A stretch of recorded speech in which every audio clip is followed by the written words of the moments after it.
ஏமாத்தி இங்க இருக்கிற எல்லாத்தையுமே ஒரு மிகப்பெரிய மாயையை உண்டாக்குன.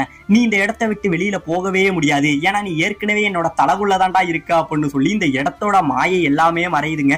இந்த இடத்தோட உண்மையான சுயரூபம் இந்த இடத்துல வெளிவருது. ஆமாங்க, நம்ம கோகு அந்த பாம்போட வயிறு இருக்கு பாத்தீங்களா, அதுக்குள்ளதாங்க மாட்டிக்கிட்டு இருக்காரு. அந்த வயிற்றுக்குள்ள இந்த செரிமானத்துக்காக ஒரு கெமிக்கல் ஃப்ளூயிட் மாதிரி சுரக்கும் தெரியுங்களா, அது நம்ம கோகு மேல பட அவருக்கு ஒரே எரிச்சலா இருக்கு. இன்னும் கொஞ்ச நேரத்துல உன்னை வயிற்றுக்குள்ளேயே வச்சு பாட கட்டிடுவேண்டான்னு சொல்ல நம்ம கோகு இங்கே இருந்து பறந்து போய் இருக்காருங்க. அந்த ஃப்ளூயன்ட் எல்லாம் இவர் சட்டையில பட அப்படியே தீயா கொழுந்து விட்டு எரியுது. கோகு ரொம்பவே வேகமா வெளியில போகணும்னு சொல்லிக்கிட்டு ரொம்பவே வேகமா அதோட வாயை பொழந்துகிட்டு இங்க இருந்து வெளியில விழுந்துடுறாருங்க. வெளியில விழுந்தவனே இந்த பாம்பு விடாம நான் உன்னை அவ்வளவு சீக்கிரம் விட்டுருவேன்னு நினைச்சியா, கிங் என்மாவுக்கு அப்புறம் என்கிட்ட வந்த ஒரே ஆம்பளை நீ மட்டும் தான்டா, உன்னை அவ்வளவு சீக்கிரம் விட்டுற மாட்டேன்னு இந்த பாம்பு இங்கே இருந்து வேகமா நம்ம கோகுவை துரத்த வர நம்ம கோகு எல்லா இடத்துலயும் இப்படியே ஓடிக்கிட்டு இருக்காருங்க. ஆனா அந்த பாம்பு விடவே இல்லை. உடனே இவர் அவரோட கமேகமேகாவை யூஸ் பண்ணி இது கதையை முடிச்சிடலான்னு